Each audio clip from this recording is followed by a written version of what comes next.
Bilancio positivo che ha visto la Polizia Postale di Catania porre in campo mirate attività volte a fronteggiare i complessi scenari legati a crimini informatici. Nella lotta alla pedopornografia sono stati visionati e analizzati 7.300 spazi web, di cui 671 inseriti in blacklist e oscurati, mentre nell'attività di contrasto sono state denunciate 63 persone e arrestate 4.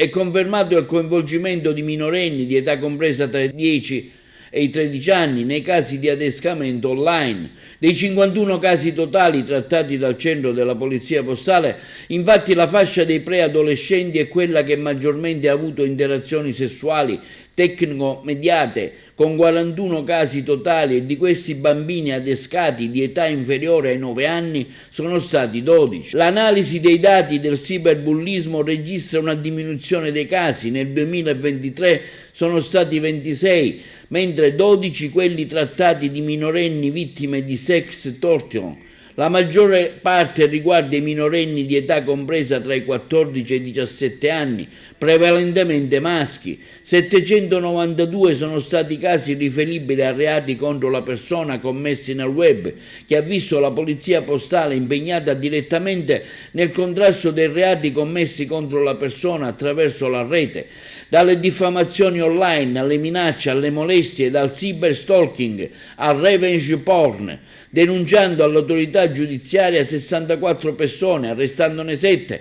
In particolare sono stati 28 i casi di cyberstalking, 40 quelli di revenge porn e 84 quelli di sex extortion.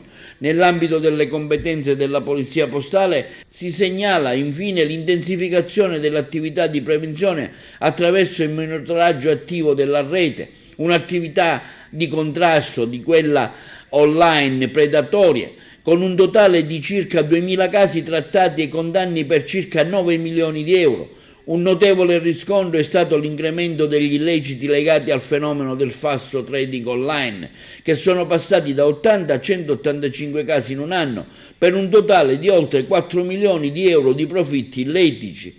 Il settore del finance cybercrime è un bacino remunerativo. In questo settore di rilievo nazionale è stata l'operazione Grande Firme, finalizzata al contrasto della vendita online di abbigliamento, accessori marchi contraffatti con perquisizioni domiciliari informatiche nei confronti di 11 indagati.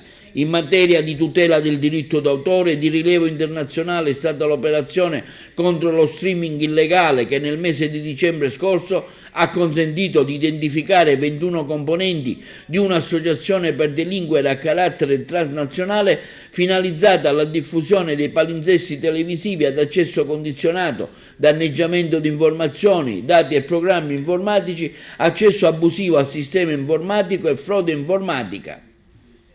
Sono stati sequestrati 21 pannelli di gestione degli utenti a 2 di flussi, consentendo l'inibizione dell'illecita diffusione dei segnali audiovisivi diretti a circa 50.000 utenti. Nell'ambito della prevenzione e del contrasto della diffusione di contenuti terroristici online, in particolare dei fenomeni di radicalizzazione sul web, la Polizia Postale ha monitorato inoltre oltre 20.000 spazi virtuali.